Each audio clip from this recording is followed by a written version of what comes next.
What I wanted to talk about today is about water used during the unconventional drilling process. They use quite a bit of it, and all fresh. And what I wanted to do was, because the topic is reasonably dense, I wanted to break it down into a short synopsis of 4 categories. 1, talk about the cycle of water. Then, talk about how the industry utilizes that water to do what they want to do. And then, how they dispose of that wastewater and how that impacts the human and the environmental health. Then at the end, talk a little bit about the regulations that guide the industry. Well, going right to it, according to the USGS, the water on the Earth is in what's called a closed system. It's in constant volume. We don't get any more from space. We don't lose any to space. So what we have is what we have. But it's never sitting still. It just changes form from solid ice to liquid to gas, vapor. What's on the surface goes to deep strata, and what's in the deep strata eventually will emerge somewhere. And the whole process cycles over and over again. They said that we have 321 million cubic miles of seawater. That's a lot of water, huh? If you look at this pie graph, it visually indicates that most of what we have is seawater. You can't really use it. About 3% is deemed to be fresh. But despite that, only a small fraction is what we can access. Most people get their water from rivers and lakes. But that only constitutes about 0.0072% of all the fresh water on planet Earth. Lucky people like us, we get ours from the ground, the well water. Even you guys in Edinboro and Washington Township. That accounts only about 0.76%, 0.75% of all the fresh water on Earth is in the ground. That is the most valuable resource that we have today, whether you know it or not. I thought this best summarized how much water we really have on planet Earth. There's enough water for human need, but not enough water for human greed. And I thought that this best summarized how we understood, or someone understood, what's there. And this was said by Gandhi before he was assassinated. It is this human greed that is driving the speed at which the oil and gas industry is developing the oil and gas fields today.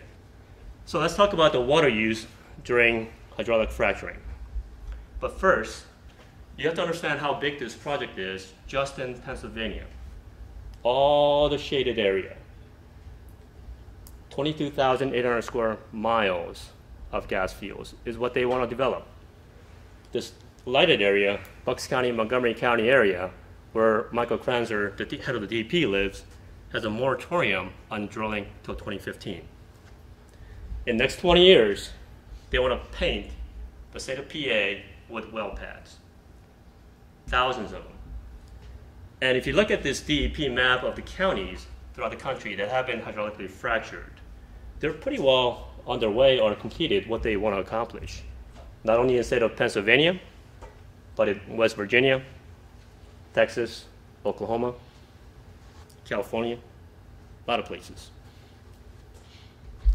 The water use during hydraulic fracturing or the gas development occur throughout the phase of the development. First, they clear an area and they place what's called a well pad. And they set a rig down that drills with a drill bit through the earth, through the aquifer, down to where they want to go. They could go down 7,000 feet here and 7,000 feet across. That's more than a mile. And if you could envision this whole process occurring several times, it increases your chance of having contamination multiple fold. So what happens is that when they go to the earth layer, they'll drill down with a drill bit using what's called a drilling mud. It's really a mud. It has water, petroleum, number 2 diesel, fuel oil, and all the other stuff that they wanted to use to do what they wanted to do. And if you can envision it going through the aquifer before they say it's cased, that substance will leach right through the aquifer. And if your water well is somewhere near this, you will get that contamination that people talk about. You know, my water turned cloudy, or it smelled like petroleum. That's all real because of this.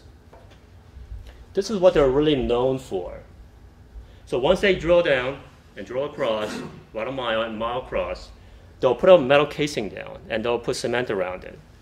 And sequentially, they will ignite a charge that'll blow up the casing and crack the rock layers that are above and below it. And they need to do this precisely. It's in their benefit to do so.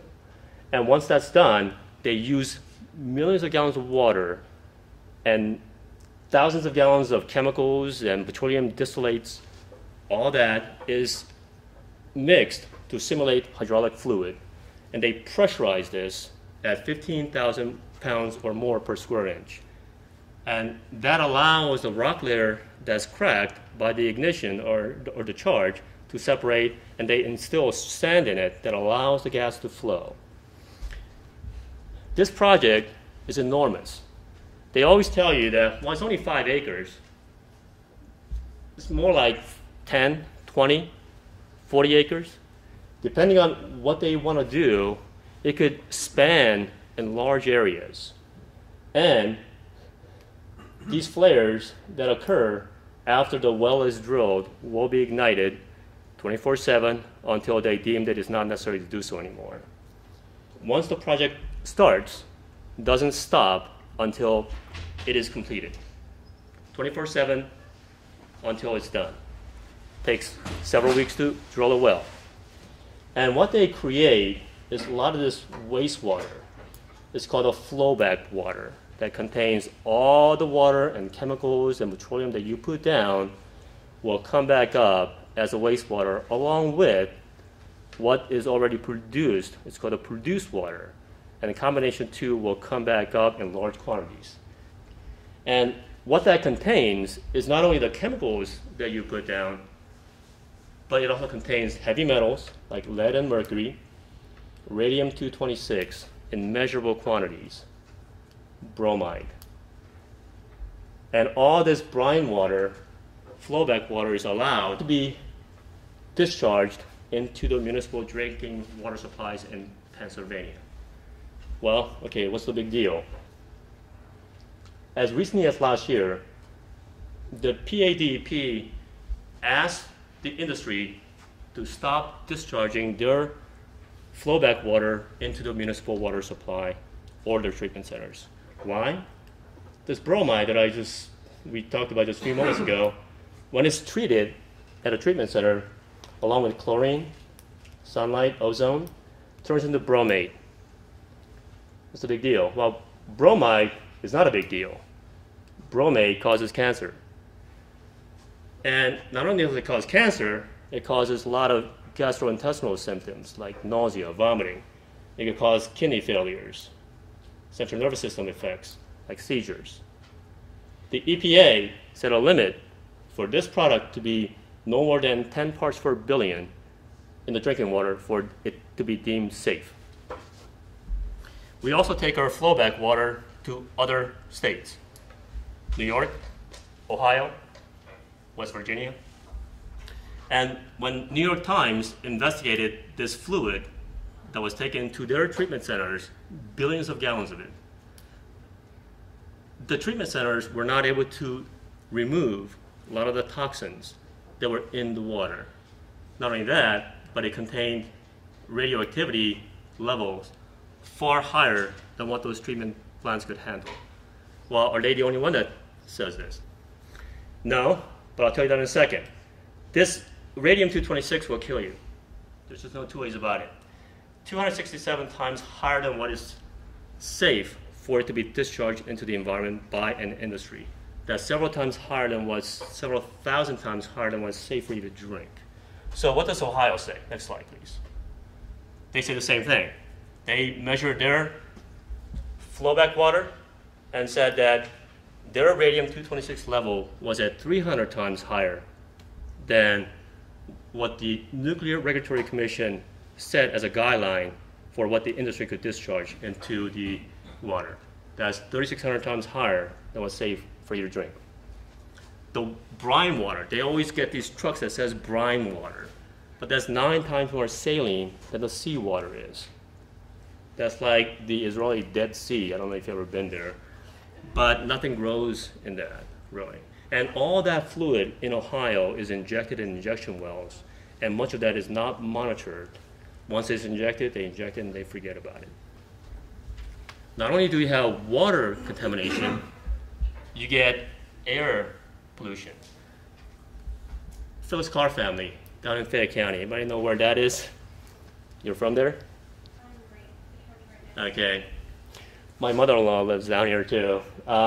This family was experiencing medical issues. They were smelling these chlorine-like odor gas in waves.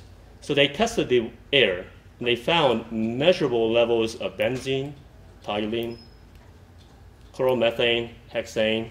All these are not only toxins, but they're carcinogens. And not only that, but the frac pond that I showed you earlier may be buried, or you may have spills on site. And all this soil contamination will linger for years and years, not only having an impact on the soil quality, but it'll also have an impact on your water quality, and that will be especially true in Edinboro, where 100% of us are relied upon well water, even this university. Benzene is extremely hard to dilute. It is lipid soluble, so if you touch it, it'll go right to your skin. You could inhale it, you could ingest it. The radium-226 will last for 1,600 years, long after you're graduated. The health effect of radium-226 is very, very well known. It replaces a calcium in your bone, and that's where it releases the radiation. It causes lymphoma, leukemia, soft tissue organ cancers, if you're ladies, breast cancer. The benzene will cause non-lymphocytic leukemias, bone marrow failures, infertilities, birth defects, such as anencephaly, that's the kids born without heads, spina bifida. The US Department of Health and Human Services said benzene is a human carcinogen. API, American Petroleum Institute, said the only absolute safe level of benzene is 0. This is what you'll see. You'll see a patient come in with big growth under their chin, sometimes under their armpits, in the groins, and they'll feel it, but it won't hurt. And what is this? And this is how lymphomas will show. Kids are susceptible equally, if not more. Kids who live around well-producing regions have a higher incidence of asthma than national average. The frac pond will sit right in the middle of our breadbasket. It sits pretty innocuously, looks nice, but it feeds all these areas that may be collected for food for the livestock, or it may even be food for your dinner table. But it'll sit for a very long time, and it's enormous. This is not a small project, and that's what I want you to understand, that it's not a small project. Not only do you have impact health-wise, there are insurance companies that are not insuring certain homes that are on Marcellus developing areas. Some banks are not giving out loans, and the issues with lawsuits are just beginning. And it is going to be people who develop the natural gas and people who may oppose it for whatever reason. And this is just in the beginning phase of it, because the cumulative effect of what's going on has not been fully evolved yet.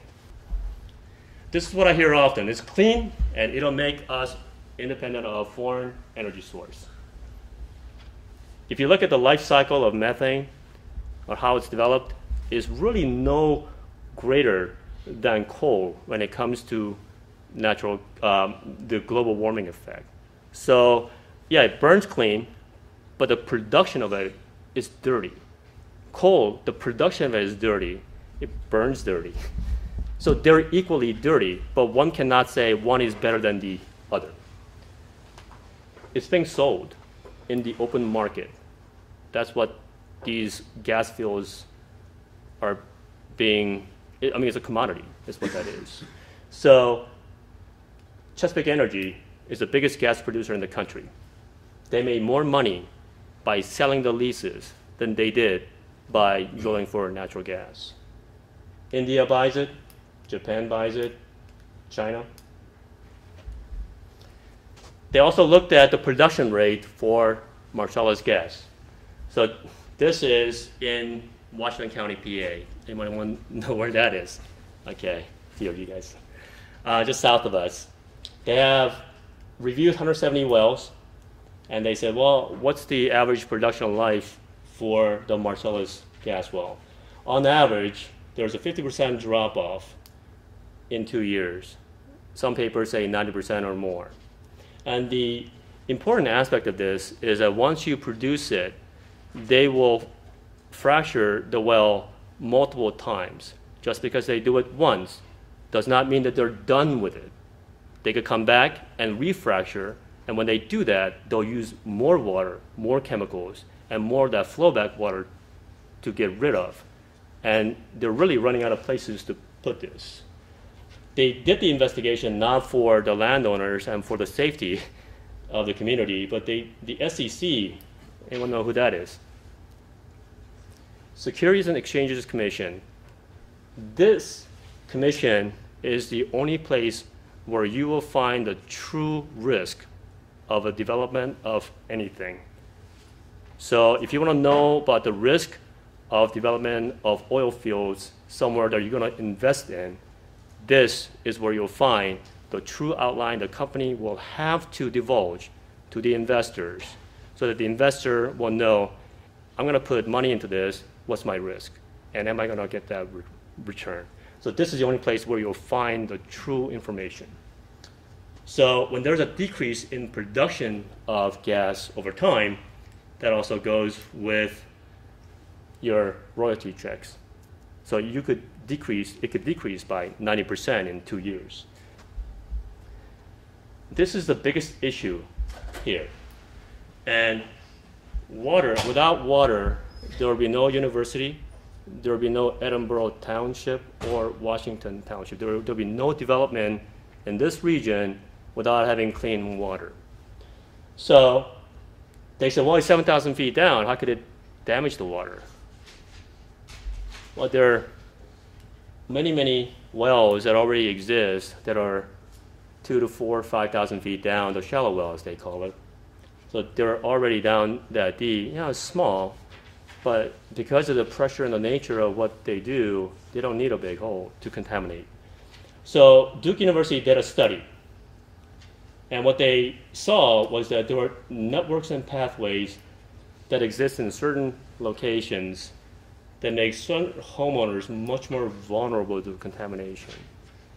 And what they also looked at was that there are 60 wells in Dimmitt, PA, where they looked at the water wells that were surrounding a gas well.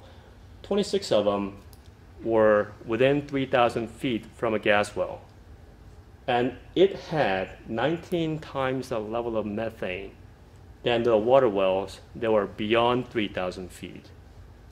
And when they looked at the isotope of the carbon, the two, one that was found in the water well and one from the Marcellus, were identical. So whatever was coming into the water was from the Marcellus well. Well, how did it get there?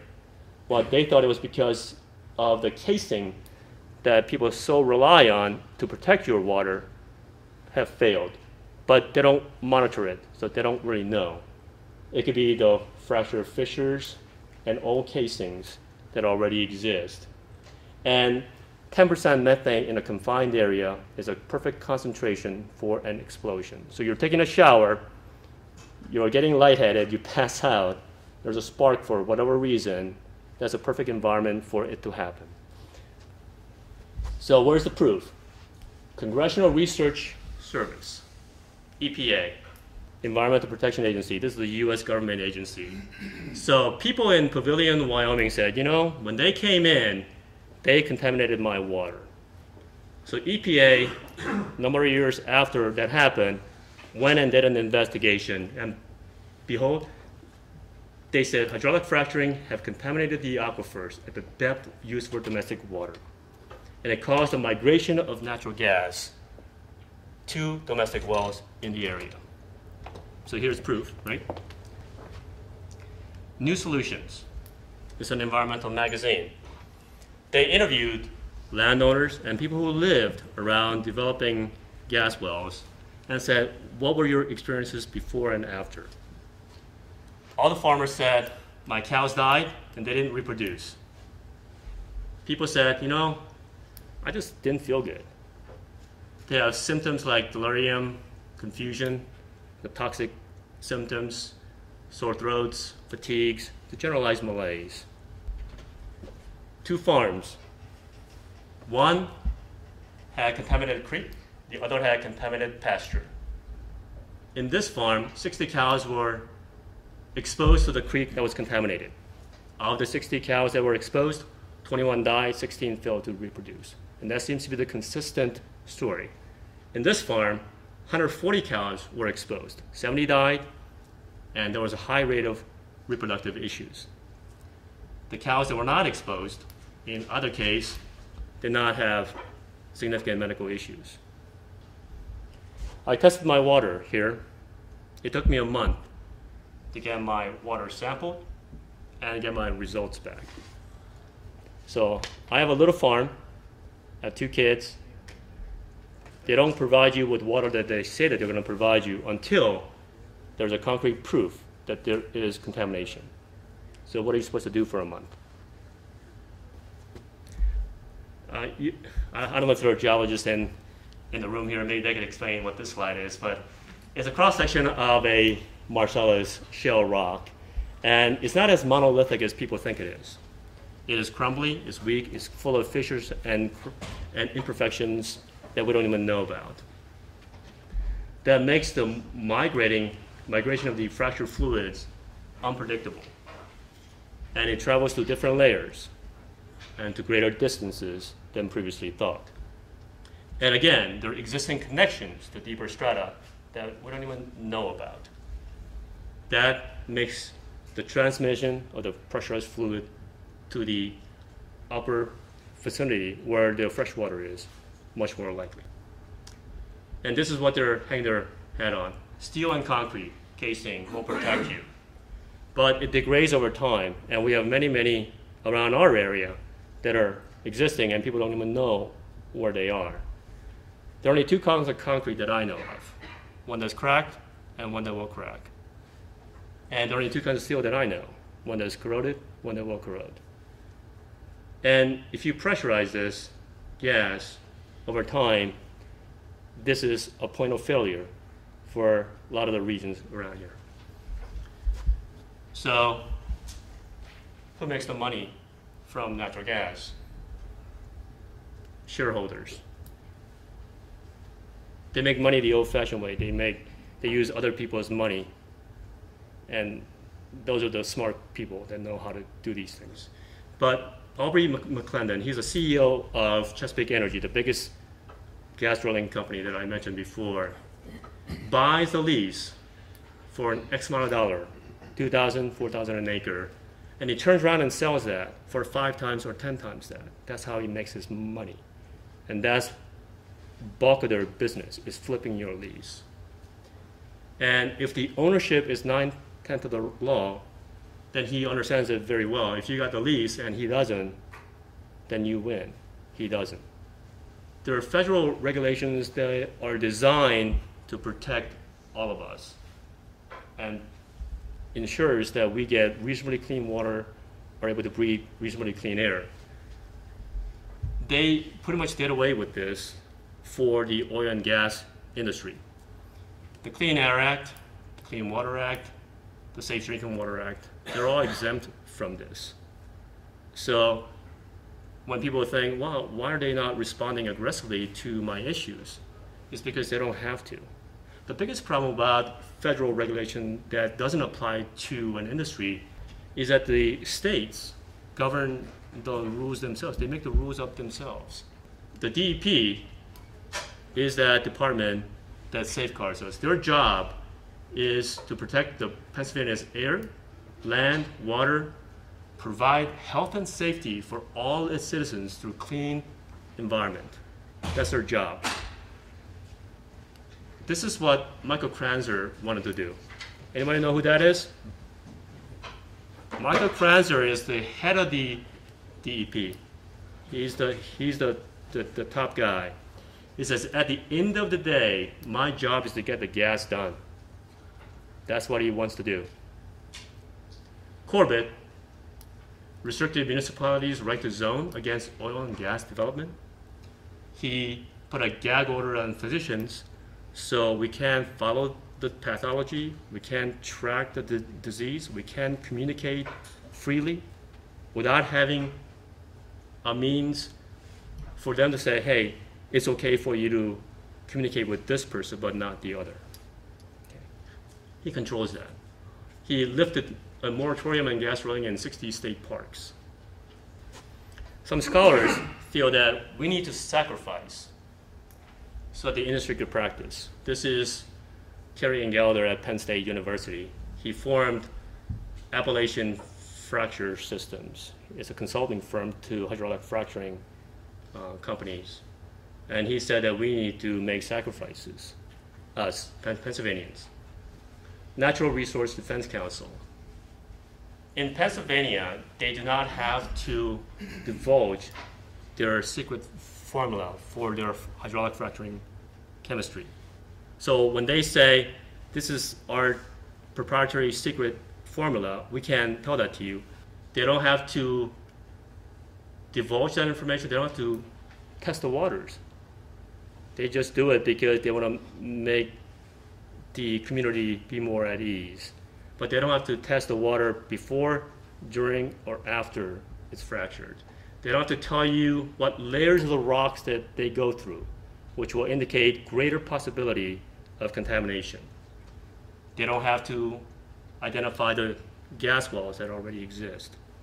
We dumped a lot of chemicals in the bay because we thought that water could dilute anything. And we know now that that's not true.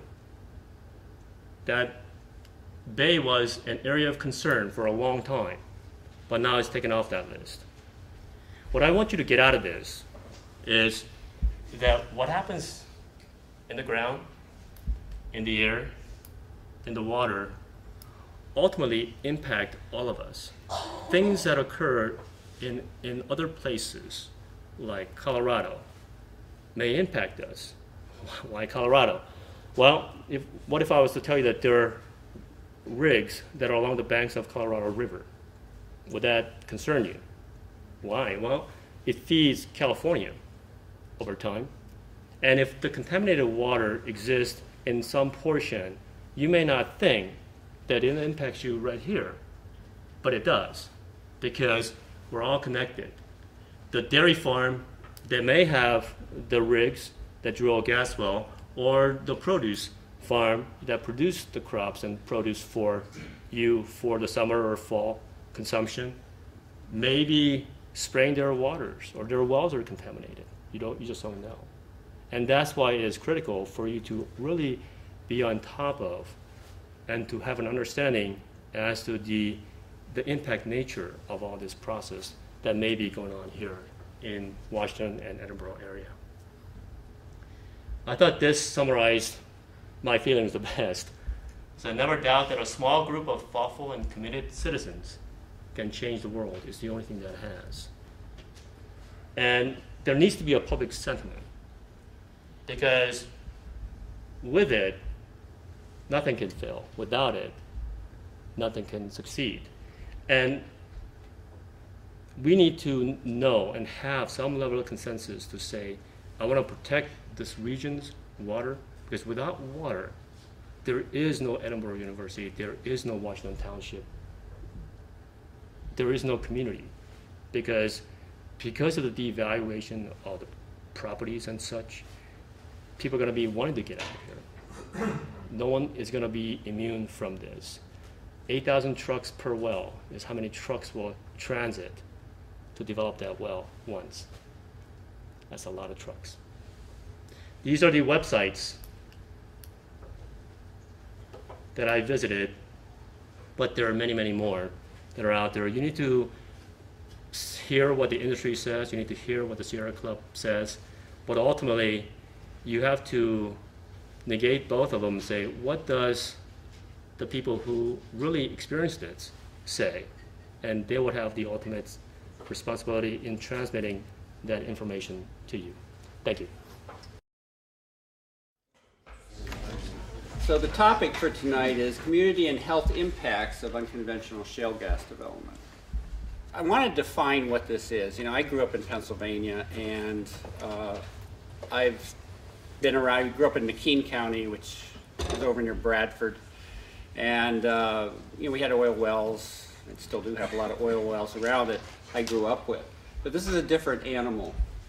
I'm going to talk about the health aspects, and one of the things Dr. Kim brought up was that there are many routes of exposure to different parts of this process that can influence your health adversely. So I want to talk about that and what some of the information that's out there for you. And I'm going to talk about specific topics of human health concerns also. So if you read the newspaper or you see debates on TV or maybe talk among yourselves, there's basically two sides to the issue. One are the pros and one are the cons. The pros use these, what they call mantras, that you're going to hear all the time. And if you read the newspaper, they have these. Money, game changer, energy independence, clean energy, jobs, money and jobs typically go together, and can be done responsibly and safely. On the other hand, there's those folks that are against it for various reasons. One, that they think it may produce an environmental threat. Pollution of our environment is not worth any amount of money. That there's a public health issue. And that things can't and won't be done safely and responsibly. These are a couple articles out of the Bradford era. Just in McKean County alone, this was just one day they decided to do this. For a certain period of time last year, they found DEP 129 drilling violations. This is kind of interesting. It says drilling ceases after spill in Johnsonburg. Now, I don't know if you know where Johnsonburg is, south of Bradford, about 30 miles.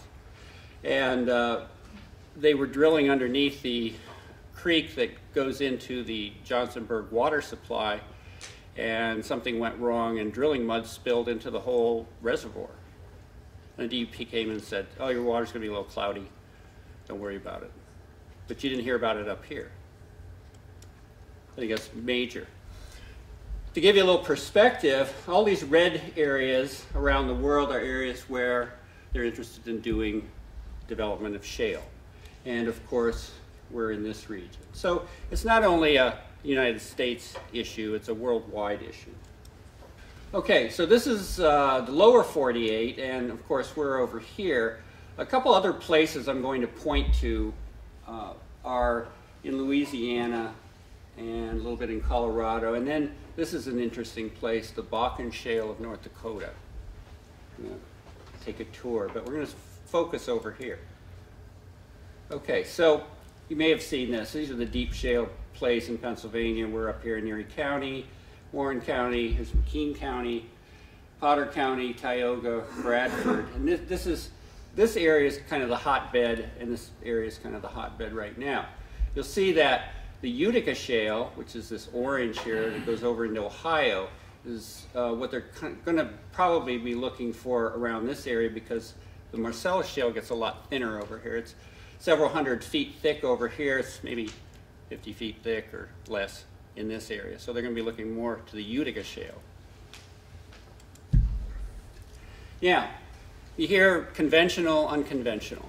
And unconventional is what we're going to be talking about here. And unconventional refers to the source of where the gas comes from. So this is the Marcellus and Utica Shale. It's embedded in the shale. Okay, shale is rock.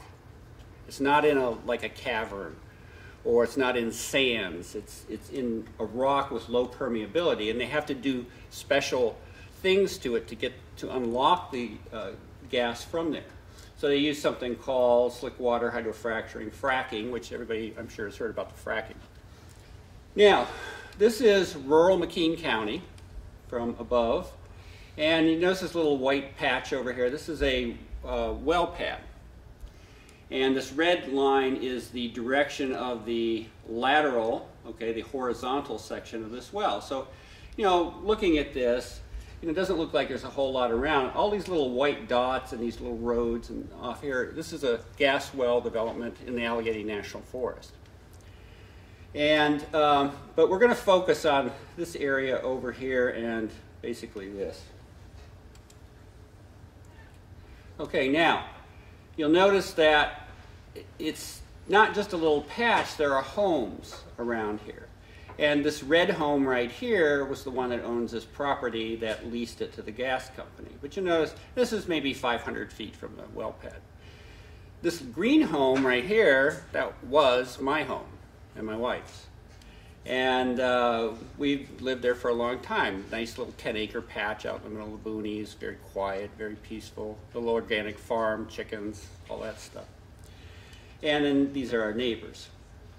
So the first thing that we noticed in December of 2009, and driving by and saw this backhoe sitting there by the road, and we knew the neighbor here. We went into town into Mount Jewett, and the neighbor happened to be at the coffee shop. So we asked her, so what's the backhoe doing on your property? Oh, we're going to put a Marcellus well in.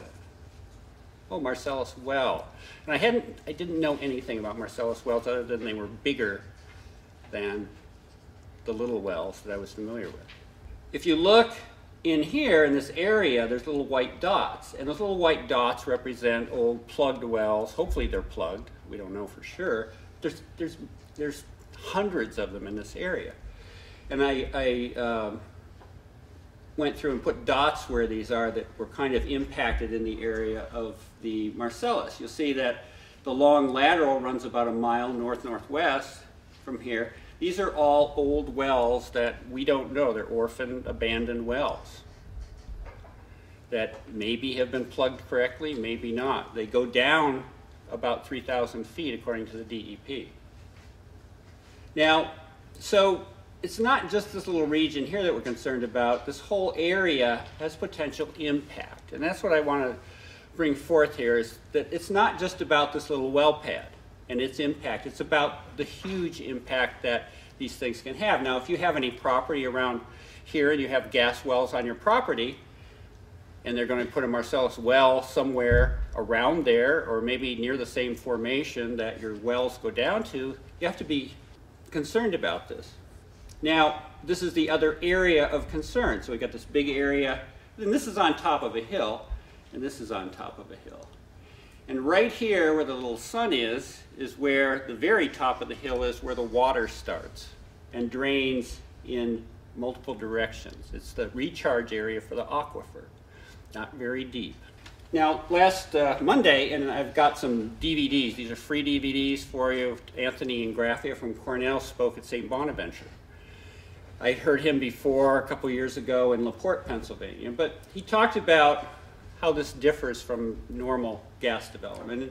And in the unconventional shale development, you require four things. You require directional drilling, which means they go down and they go a certain direction, north-northwest, or south-southeast. That's the way the geography is. They use large volumes of water and mixed with chemicals and sand to produce from these wells. They use something called slick water. Slick water is where they change the surface tension, make it slippery so that they can pump it miles under the ground out into the fractures without it blowing out the compressors that are trying to push it there. And then the other thing is there are multi-well pads. And these four things are what the gas companies are looking to do as part of this unconventional development. Now this is a schematic, and over here we have the conventional well, which you may already have on your property. It's a vertical well, goes down maybe a couple thousand square feet, and taps into gas that's what's called non-associated. In other words, it's not attached to something. There are pockets of gas. Conventional associated gas that they can get to. Oil sometimes is underneath that. This is the high volume or unconventional well, and this goes down maybe a mile and then deviates laterally to maybe a mile or two, depending on how far they want to take it. Now, one of the big differences between conventional development and unconventional development is the amount of water used. In these wells, if they frack it, they use 30 to 50,000 gallons. Sounds like a lot, but in comparison to the Marcellus or Utica type wells, they use maybe 8 million per well, 8 million gallons. They have to suck out of the river somewhere, or out of somewhere, and then they mix it with the chemicals and put it down to produce from this one lateral. HVSHFLL means high volume, slick water, hydrofracturing with long laterals. That's a big long name for this unconventional development. Okay, this is horizontal, this is vertical. Horizontal's down here. Now, interestingly, over the last couple weeks, there was an article in the newspaper about something else called a conventional horizontal well. This is not in existence that we know of. And the laws only regulate these two types of wells. They don't regulate this. The conventional, I think, means that it goes into the conventional layer and then it goes horizontally. But you'll notice it's a lot closer to the surface. And somebody put in to do that, but there's no regs for that one. So I don't know what's going to happen. I just saw that. To give you another perspective, this is a classic picture of vertical versus horizontal. Here's the vertical well over here, and here's the horizontal well over here with the high volume fracking. This is a representation of a drinking water aquifer. Drinking water aquifers close to the surface because the water goes in after it rains. So the question is, does fracking down there actually extend all the way up to the drinking water? Of more concerning issues is the fact that when you have a long lateral that's near a horizontal well, and this is what Dr. Kim pointed out, that you can have communication. It's called communication, well communication, which means if you put a lot of pressure down here and you get a fracture going over to this one, it's going to blow out. And I'm going to focus, kind of show you, this is an area of concern, and this is an area of concern. You know, when the commercials come on TV at night, they say, oh, we protect your water with multiple layers of casing. Well, when they first drill, there is no protection, as Dr. Kim pointed out. This is actually some screenshots off of a video that one of the gas companies in Oklahoma put out. But this shows the drill bit coming down through the rock, and this brown stuff here is mud. Okay, there's no casing around it. You have to drill a hole before you put the casing in. And then over here shows the fact that you can actually, once it goes into the aquifer, the water can go out off to the side. It can go in and contaminate it. That's what Dr. Kim was talking about. This is before they case it. This is apparently what happened in Dimmick. You heard about Dimmick. Here are some communicated wells, which are blowing out in front of your eyes, from some frack job underneath. This is a gas well that was in the Punxsutawney Hunting Club down near Clearfield in the forest down there. They put a big development here. This is a blowout from a blowout prevent, you know, like it happened in the BP thing in the Gulf. This happened on land in June of 2010, and it took them 16 hours to control it. Millions of gallons went flying everywhere, including perhaps into the Du Bois drinking water. You know, we hear these terms, fracking, spills, leasing, all these different things. It's like, what are these all about? Well, there's a timeline, okay, and it starts here and ends here. And these are a lot of the things that happen during this timeline. Right now, you are in this phase here in Washington Township and Erie County. You're in this phase of leasing. People have come around and talked to you about leasing. Once they gather up these units that they have enough to go and say to the DEP, well, we want to get permits now to drill, then they'll go to the DEP, and then once the DEP permits them, they do well pads, they get the construction equipment out, do these big impoundments. Now that can be a long period here, and it's variable. The actual drilling and fracking is a very short period, maybe a month, 2 months, but it's 24/7. Then after the fracking, the water comes back out and is stored in the pits. That's flow back. You get gas coming back under high pressure, and that's when they flare it. And then you have waste disposal, compressor stations, gathering pipelines. They have to put the pipelines in to take the gas somewhere, so they have to come in and put pipelines in. And then eventually, they may reclaim it. This is one single well pad with multiple laterals coming out. The well pad can be 5 acres, but you can have underground many of these horizontal wells. So, for example, in this case, there's 10. You can have 12, 14 sometimes. They're not going to just put one gas well on one pad. They're going to maximize the surface area, or not the surface area, the underground area, to get all the gas out. This is a 3D showing how these wells go down a mile and then they spread out in all different directions so that they can suck the gas from different, and all these will be fracked. Each of these is an individual well. Here's one well, here's 5 wells, 6 wells. Now, this is an animation which you can find on fracktracker.org. This is Bradford County, over a few from us. And this is 2008, and this is 2011. And so in 3 years, these little yellow dots are Marcellus wells. Look how, in 3 years, this has gone from this to this. This is unconventional wells. A map that you can also get on Frack Tracker. It shows these little stars. The bigger stars are the Utica kind of test wells that they're putting in to see what's down in the Utica. The little ones are all the ones around Pennsylvania. Now, as of today, I checked on the DEP website, and they had the number of spuds, in other words, the number of wells that have been drilled, and we're up to 6,455, probably twice that much or a little more in well permits have been issued. About half of that, I learned the other night, have been actually fracked. So I'm going to round it off to 3,300 wells have been fracked. The rest are sitting around doing nothing until they decide to frack it, come back in. If you multiply 3,300 times 8 million gallons per well, you get 26.4 billion gallons of water needed to frack just 3,300 wells. If you take 80% of that, now sometimes there's estimates of 20 to 80% of the water that comes back, and I'm going to take the highest one because I think that's important.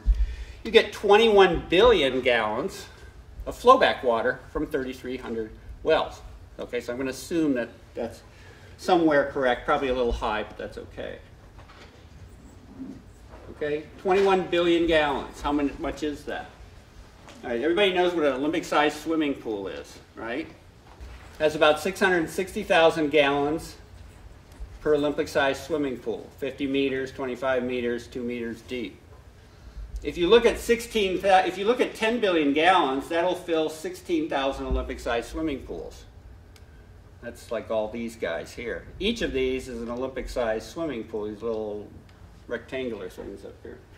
If we take 21 billion gallons of wastewater that's already been produced, that's 33,000 Olympic-sized swimming pools of wastewater that's already been produced. That's a lot. And the wastewater, as Dr. Kim said, is highly concentrated. It's got salts, it's got radioactive substances, it's got chemicals that went down plus the stuff that leached out into it that came back. It's got BTEX chemicals, which he talked about. Volatile organic compounds, which are the VTEX. You know, benzene, ethylbenzene, toluene, xylene, those sort of things. And other frac fluid chemicals, heavy metals. Now, I calculated out some stuff because I thought it's important to try to wrap your head around some of this. So I took the 21 billion gallons that's already been produced out of these 3,300 fracked wells. So this is wastewater calculations, which I already did. Okay, so it took 26.4 billion gallons of fresh water and then say 21 billion gallons of wastewater came back. That's only 3,300. If we now expand that to assume that they're going to frack the rest of the wells that are on that number today, then that will come out to be 41 billion gallons, twice that. And that's only 6% of the projected wells. The projected number of wells in this state that they want to do are 100,000 over the next 30 years. 100,000 times all this comes out to 640 billion gallons of wastewater and 800 billion gallons of fresh water they got to suck out of somewhere. Now, once the wastewater comes out, they have to get rid of it. So one of the ways they get rid of it is to haul it somewhere. So I calculated one well, 8 million gallons of fresh in, comes out to about 2,000 trucks at, I think it's 5,000 gallons per truck, which comes out to 6.4 million gallons of waste, 1,600 trucks if they were going to all truck it away. Well, sometimes they leave it in the pits. So just the water in and the water out, if they're going to haul it, is 3,600 trucks, diesel trucks, coming into one well site. Coming into the 3,300 fracked wells, that's 11,880,000 trucks. That's a lot of trucks that have been up and down the roads. No wonder the governor needs to fix the roads and use our tax money to do it. If the rest of the wells, that's 23 million trucks. And that's just for the water.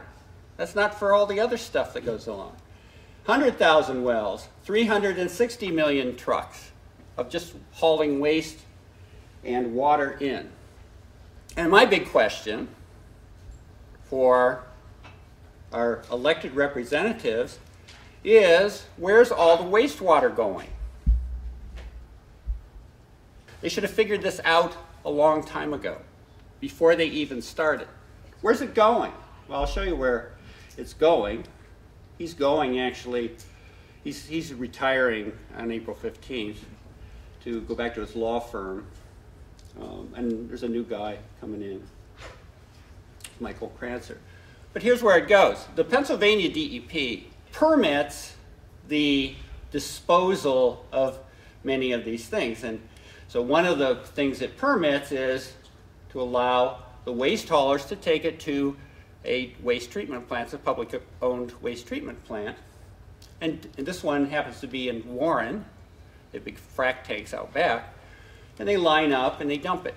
And then they dump it into the river, treat it a little bit, dump it into the river. There's actually some new studies that just came out this week from University of Pittsburgh Graduate School of Public Health on the contents of the stuff that's coming out. They allow it to be used to de-ice our roads.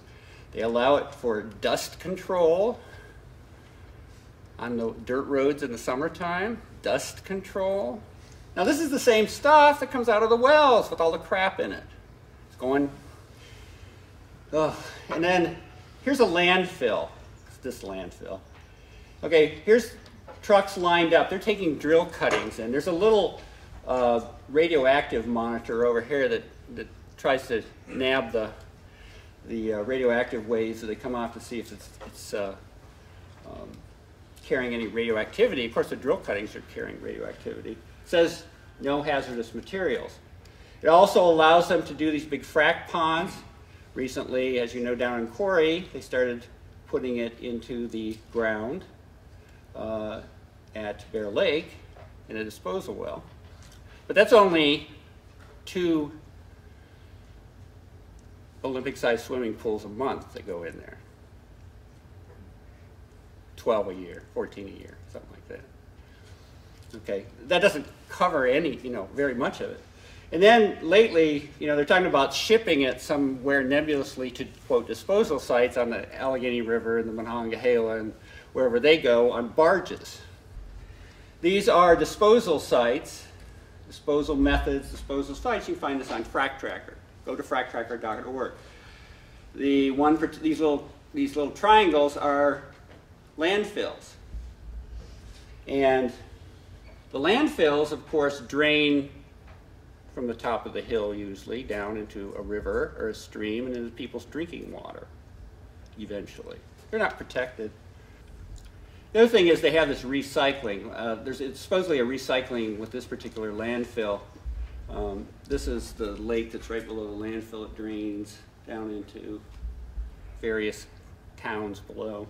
I want to talk about the health aspects, and there's many different levels here. There's health aspects, environmental, economic, infrastructure, and political aspects. Since I'm a physician, I'm concerned about health effects. There's many levels here. There's the psychosocial, which is the community level, which you people are dealing with, because some of you may want to lease your property, and other people, it's like, I don't want you to lease the property. And psychological issues, both individuals and within families, or among families, and then there's physical aspects. There are some papers that talk about potential health impacts of unconventional development. These were done in Colorado through the University of Colorado School of Public Health and the Colorado State University. They did it jointly. Roxanne Witter is one of the main authors. Another good one is Theo Colburn. This is the one Dr. Kim mentioned. But they actually did a health impact study out there.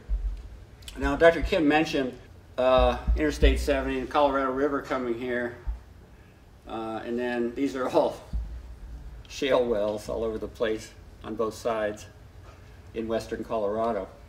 But they actually did a health impact assessment, and they found that there are multiple stressors associated with gas well development. Some of you may be feeling stressed just listening to this, but I can tell you firsthand about the stress. But you know, what they're doing is they're rapidly industrializing previously rural areas, and you know, if you live out in the boonies, you're used to a nice quiet life. You know, you don't have the hustle and bustle of the city, but then all of a sudden they show up with these trucks and start bulldozing and fracking and all this stuff, and it can be really stressful. And you've got issues of the construction, diesel, traffic, noise, economic problems, disparities, and unknown exposures. This is the one that scares me because nobody knows what the exposures are. Who will be affected? Well, anybody that's around these industrialization areas. If you're near pipelines, if you get your water close to the well pad or from an aquifer that's been polluted, or if you're downwind. This is actually probably bigger at this point than the water pollution, is the air pollution that happens with this. They're doing some studies down near Pittsburgh to see if they can quantitate this. And then you have, well, I said conflict. You have drugs and alcohol problems. This is an example. A lot of drugs and alcohol and other things that go on in communities that were quiet before. So basically it's a really stressful situation. And stress, of course, increases your susceptibility to a variety of things.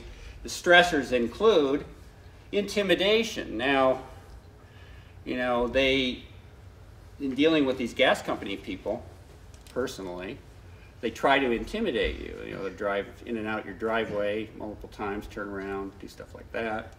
They'll yell at you when you go to a township meeting and say you're FOS, and start yelling and try to drown you out when you have something to say. Another thing is worry is declining real estate values. You know, what if you want to, you know, you bought your property, you put a lot of money into it, and then somebody puts a gas well next to you and the property values go down to zip, and then you're stuck with crummy water. And then fear of unknown chemicals.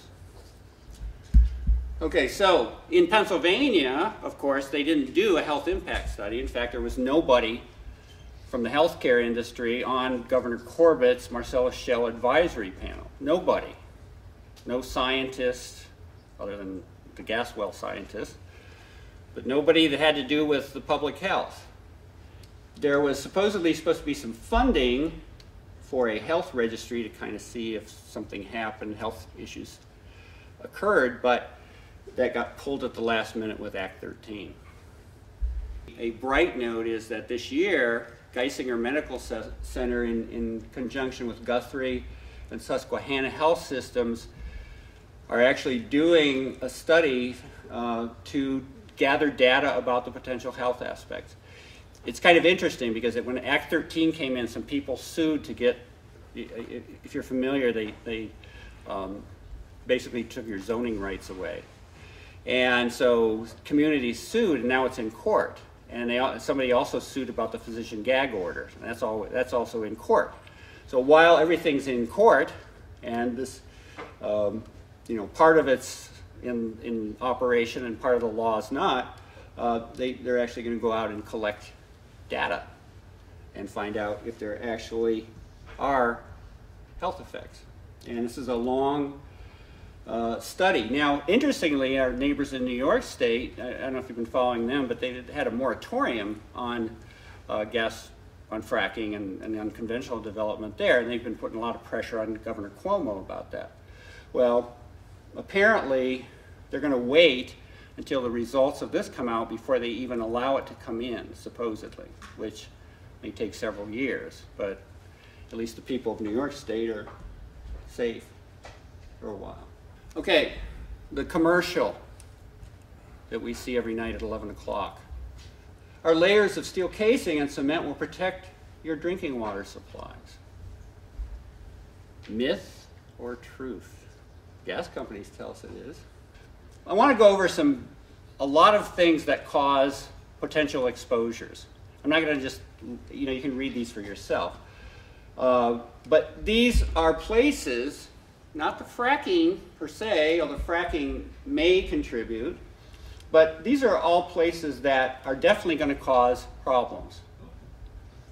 And the drilling mud issue we talked about earlier, drill cuttings and disposals are radioactive, plus they got frac fluid laced in them and they go into the landfills.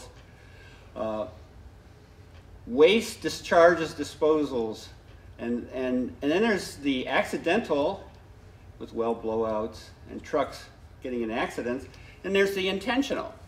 There's intentional dumping because they have nowhere to put it. That happens in the middle of the night at 3 a.m. somewhere in Pennsylvania. Some guy got caught. He dumped millions of gallons into the Monongahela, basically got his wrist slapped and a $100,000 fine, something like that. And he's out on the street again. I don't think he can haul waste, but that happens. Impoundment failures. These are these big. They put a couple layers of liner in there. You dump many millions of gallons of water and frac waste in there, and you might get some failure of where it goes through the liner and into the ground. And eventually, they don't take the liners out, get rid of them. They just bulldoze them over. So if you have a farm, you've got a big waste pit on there. Eventually, if they do get rid of the waste pit, they'll just bulldoze it over. All that stuff is still in the ground. It doesn't go away. Methane migration is huge. And then if you've got pipelines, which comes later, pipelines come down the road after they frack the wells, they have to gather them together and put them in distribution. This is a combination slide that just shows you the various potential routes of pollution in cartoon form. Here's the water table, here's the aquifer spills, gas flaring all over the place, people dumping it in the river, possibly coming up from the lateral. Methane migration for sure, and then you've got defects in the casing that cause a lot of problems, and these increase over time. These wells leak over time. Frac fluid components, I'm sure you hear, oh, it's 96% water, which is true. But when you're talking about 8 million gallons, you put 640,000 gallons of other stuff down there. That's a lot of other stuff that goes down there. You don't know how it mixes, and you don't know the chemistry, but these are some of the things that are in there.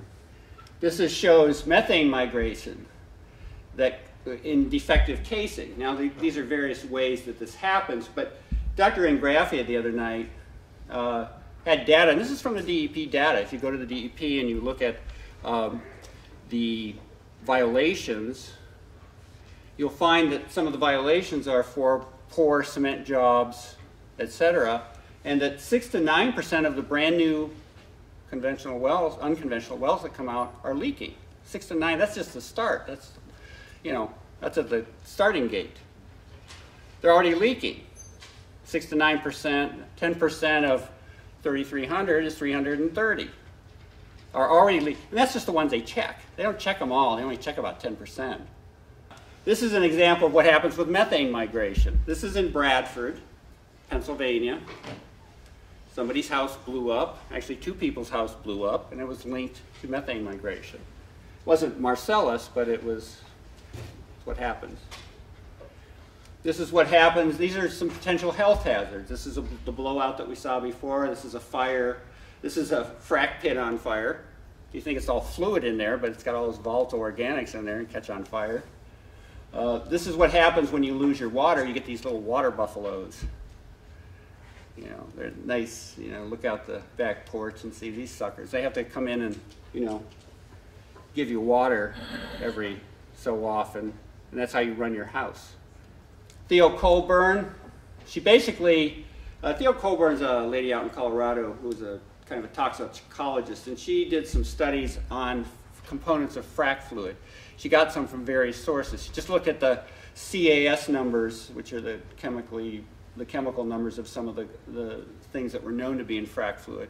But she also collected some samples, one from a blowout that had happened, and one from another source, which I can't remember. But she basically said that, you know, 100% of the time, these chemicals, some were soluble and some were volatile, non-soluble, I guess these are volatiles, can cause skin, eye, respiratory, GI, liver, brain, nervous system, immune problems, kidneys, cardiovascular, cancer,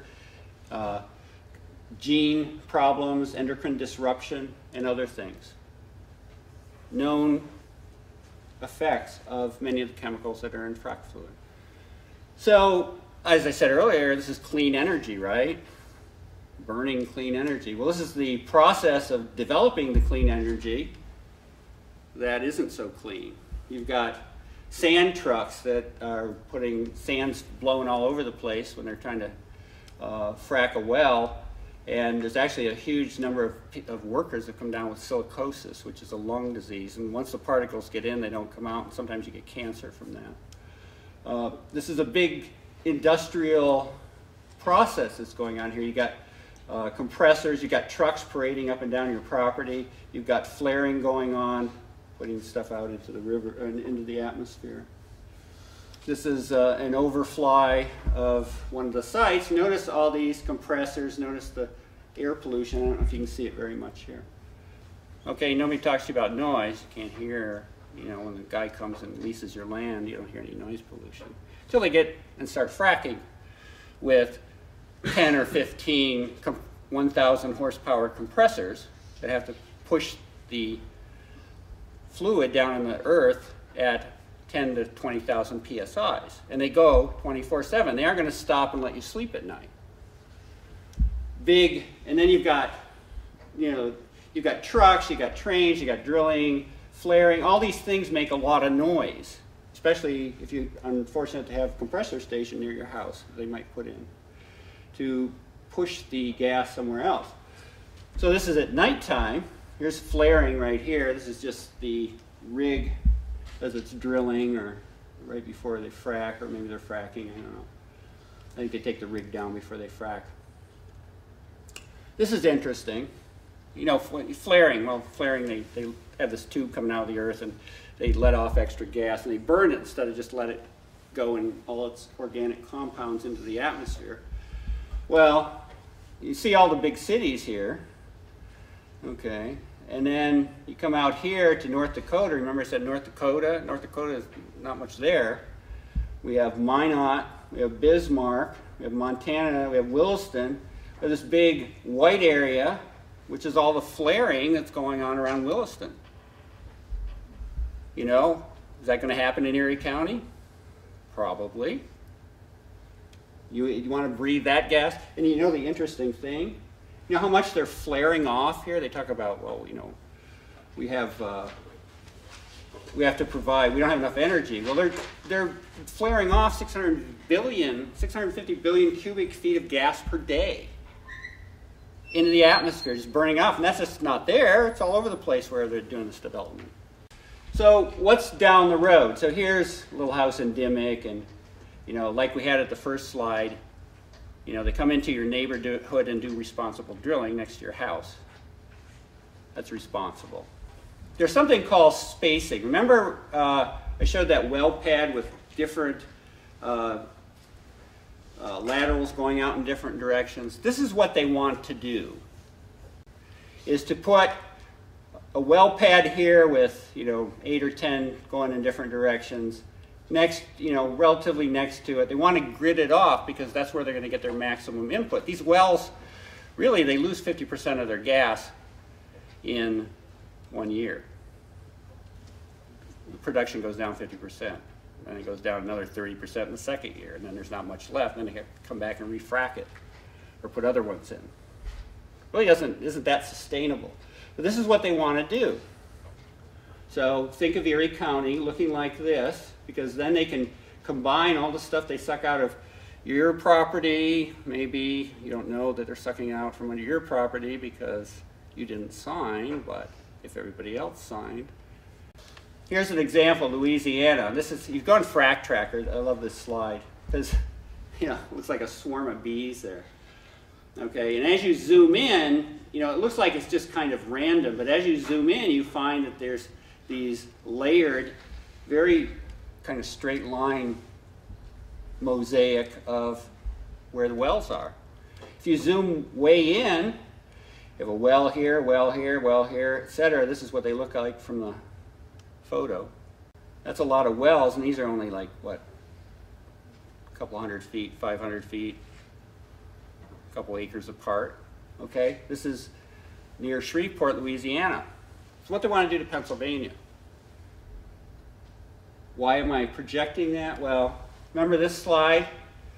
Well, if you look at, there's a line, see how the lines line up here?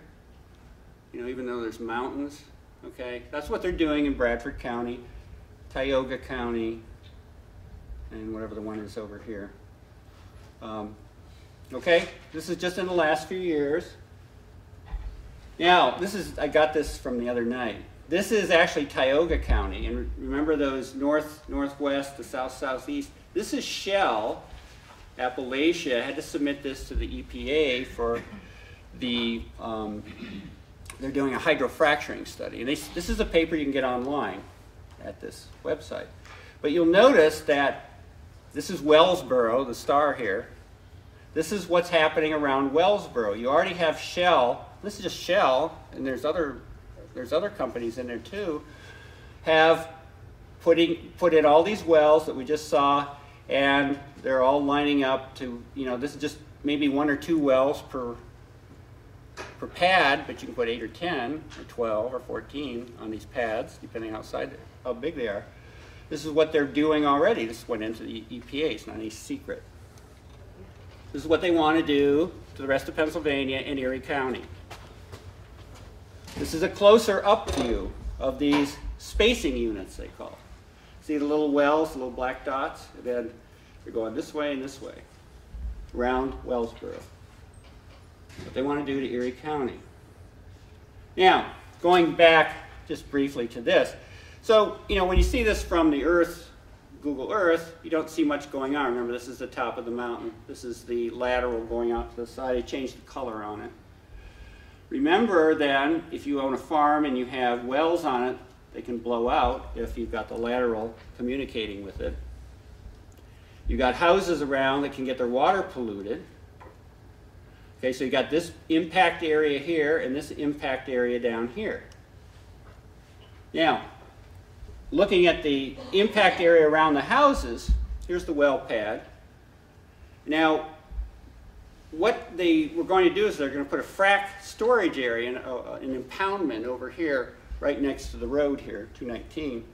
Then they're going to pipe water up to the well pad, because the well pad's only 2 acres. It's a very small well pad up here. In fact, it's 1.79 acres by my calculations, which is very, very small for a Marcellus well pad.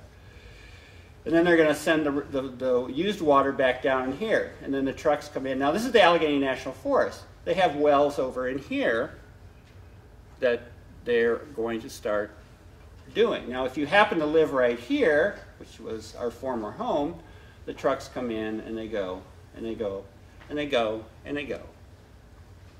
and they continue to go forever. So the quiet little house that you lived in, plus, remember, the water on top goes in all directions. These white or bluish arrows show the direction of water flow on this interesting place up here. It goes into 2 high-quality watersheds. This well pad, this green here, sits on a wetland that the DEP knows about. The gas company took away its own, actually made its well permit go away and then reapplied, and the DEP, knowing all this information, gave them a new well permit. That's how responsible the DEP is. Water, water everywhere, and they're going to pollute the heck out of everything in that area. Erie County, okay, rolling farmland, frack pit. This person's growing, this is actually down in southwest Pennsylvania, but you know, still growing corn here next to the frack pit. Would you eat this corn? Would you like to be in this house here when all the chemicals waft off this and breathe it? This is from down near Clearfield, and it says, there's been an industrial incident in the areas recommended surface waters, springs, and streams are not used for potable use. So it looks like the water was actually contaminated. So this is in the Parker Dam area down near Clearfield off of Route 153. This is a well, and I hope it works. This is at night. This is what you have to deal with. This isn't even as loud as it really is. 24/7. Fracking.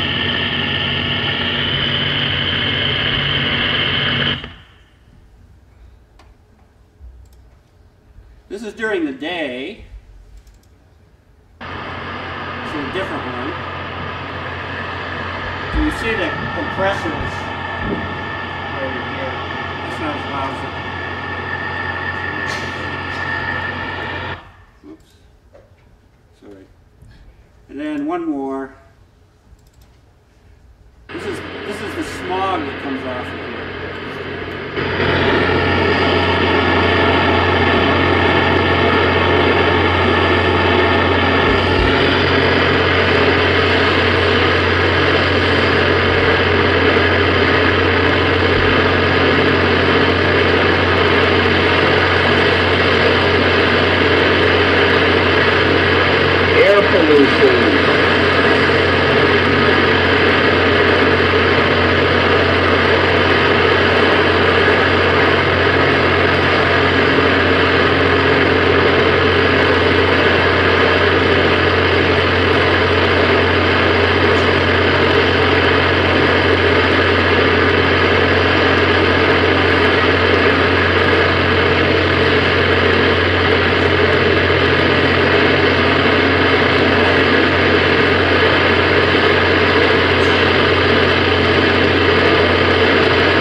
Because that's a minute and 23 seconds worth of what you have to put up with out of 24/7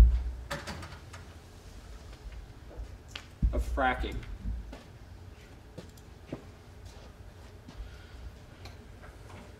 Any questions? I think when I saw you presenting at LECOM, you mentioned that Edinboro University, or did you mean the entire county was on one aquifer? And I believe the whole area is in one aquifer. So one screw up. One screw up. A mile from here. Yeah, and everybody's toast. Yeah.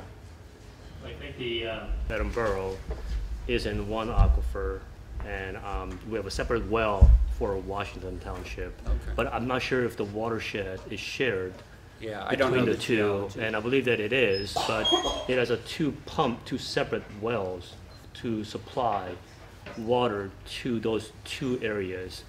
But regionally, it's the same water system. It's only 60 feet down. It's not a deep well. It's shallow. Yes. Do you remember when Corbett came out with, at the time of the college budgets, and he wanted the colleges to drill on their own land? It's funny how he forgot to mention all of this. The municipality zoning law, when it was stripped, it gave Corbett the ability to put that well within 150 feet of anywhere that he wanted to drill. Instead of having a limit that is set by your municipality, he was going to control where this well rigs were going to be placed. And that's what that Act 13 mostly is about. It's about having control be stripped from the individual municipalities and have it be bestowed upon the Harrisburg office. And the other thing is that if your water well is tested positive for contamination, it usually goes to the office first. It doesn't go to you first. So there have been some cases of altercation of, or altering of the results from. I mean, that's a big issue, and I don't know for personally sure that actually happened, but apparently it was one of the issues that people were having, is that when they were receiving these data, that it was not what it really was. The other thing with respect to water, I gave you a handout here. One says environmental service laboratories, and on the back is a big longer list of things that you should have tested. This is like what they call a tier 1. This is just like basic stuff that they test for. It doesn't include volatile organics, doesn't include radioactive and many of the heavy metals and stuff in here. This one was ordered by a petroleum engineer who knows what you're supposed to test for. Now, some of these may or may not be, people vary, but you want to get the bigger one. Now, this costs a few $1,000s. Are you going to fork out $2,000? You better. If your water, you didn't ever tested it for benzene, toluene, ethylbenzene, xylene, and it shows up in your water, let's say, it was already there. We can't prove it. You don't have methane. Methane doesn't occur naturally in water.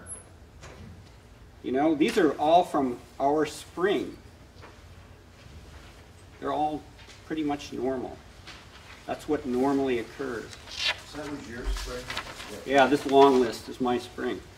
And this was after they started? No, they didn't. They never drilled there yet. Okay, it's a long story, but although I was by there a couple weeks ago, and they had dozers and a dozer and a large backhoe sitting right where they're going to put the impoundment on the corner of the road that goes in there. So I think they're going to be starting as soon as spring rolls around. And yeah, but petroleum engineer got these for us because we needed them to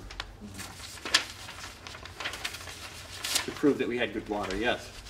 In Corey, where I live, just north of Corey, there's 3,000 acres being leased right now. And that aquifer is shared with the people of Corey in Finley Lake. 3,000 acres, you do the math, that's a lot of well pads, it's a lot of drilling. And not only that, but the injection well where they're putting in the waste as we speak right now in Bear Lake, that's right next to Tamarack Swamp, which is a national, natural, historic landmark. At least it used to be. Wetlands. They'll put them wherever. And the DEP's, or not the DEP, I think it was I thought this was a DEP lady, but I think it was an EPA lady that was saying something about a zone of endangerment within a half mile or of the, I thought, well, if it's so safe, why do they have a zone of endangerment? Yes. I'm assuming that when a trucker hauls the wastewater from the well, that the trucker in effect owns the water. In other words, they take possession of the water, and then they've got to pay money to the state to use their disposal facility? Well, they're publicly owned, you know, they're like the waste treatment plant of Warren, for example. Okay. It's just a publicly owned waste treatment. I think they probably have to pay a fee to, and I don't know where they get the money to do that. They get paid from the gas, they're independent contractors, so the gas companies won't do that liability. You have all these people running around in frac trucks collecting waste and then hauling it wherever they haul it. And, you know, they're independent contractors, so they're responsible in some way. You know, the interesting thing is, you know, you wonder if some of that radioactive stuff is coming through the tank of the truck, because that stuff goes through, you know, everything but lead. And I don't think the trucks are lead lined. But there are two types of rays that come out. There's the alpha rays and gamma rays. Gamma rays will go through material.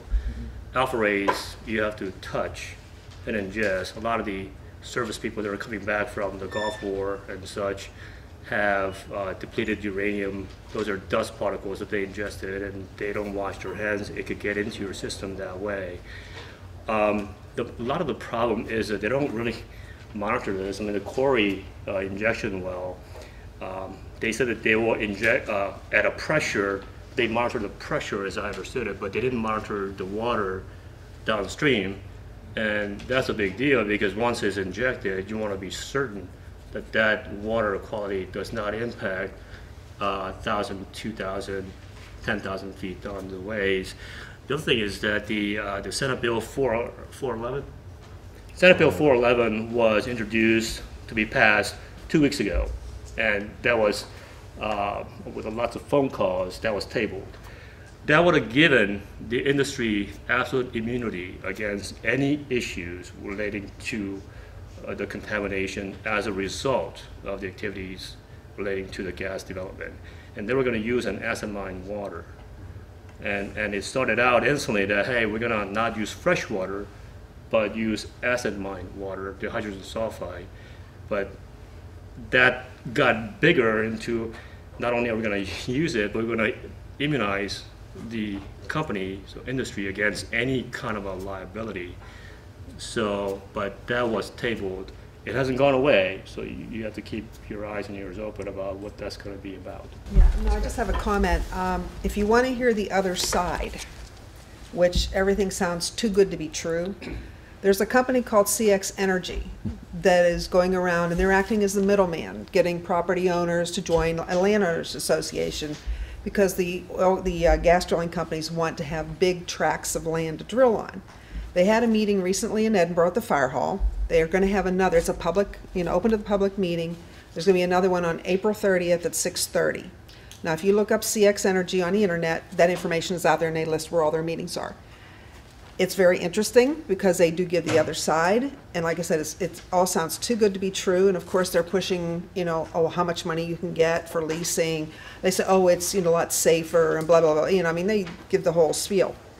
But it's very interesting from that standpoint just to hear what they say, and you have to take a lot of it with a grain of salt, and you certainly have to balance it against this kind of information.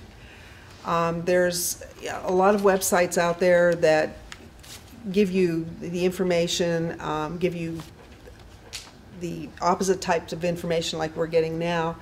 There was a report that was done, and I'm sorry, I cannot remember the company that did it, some foundation, where they actually listed all of the people in Corbett's administration, plus the last 3 governors prior to that, who have been involved in the gas and oil industry prior to their taking office or their jobs, who are probably associated now, and once they left their jobs, they went back into that industry.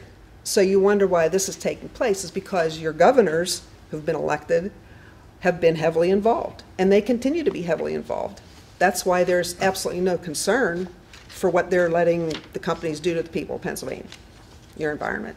So it's worth it to go out there and look up this stuff. There's a lot of information out there. I mean, just, it's amazing. I mean, but you really need to look up that kind of information. It's good to hear the other side. And, you know, it's good to post. Now, they're not the gas industry, CX Energy. They're just the middleman. They're the people that are going out, and they're going to connect you with, as a landowner, with the gas company. They say they will get you the best contract. They'll get you the best deal, make sure everything is on the up and up, and, you know, they'll protect your land, all this stuff. Well, you just have to take that with a grain of salt. I mean, that's just what it is, but it was very, very interesting. April 30th, 6:30 at the Fire Hall in Edinboro, if you're interested. Just wanted to follow up on that. Corbett received $1.8 million from the industry during his campaign. And each of the industries that funded him also gave him $50,000 each for his inaugural celebration. Kathy's absolutely correct. You really have to look at everything. And in life, that has to be your mode. You can't just look at one person or one idea. You have to pan it out and see which one you could decipher, understand, digest, and to implement. However, you could also get involved so deeply that you get drowned by all the information that's out there. And one sure way to get somebody disinterested is to give them an over amount of information. And you really have to understand where you are, what you want to find, and look at the size that will give you those information so that in mind you could at least be clear as to why you make the decision one way or the other. I'm not against gas industry, by the way, and all of us, if you have 401ks, you're invested in energy sector, no doubt about it. But this is not about, please don't do it, but at least my idea is to please do it, if you're gonna do it, to do it right for the benefit of the health of the people that live within the region more so than anything else.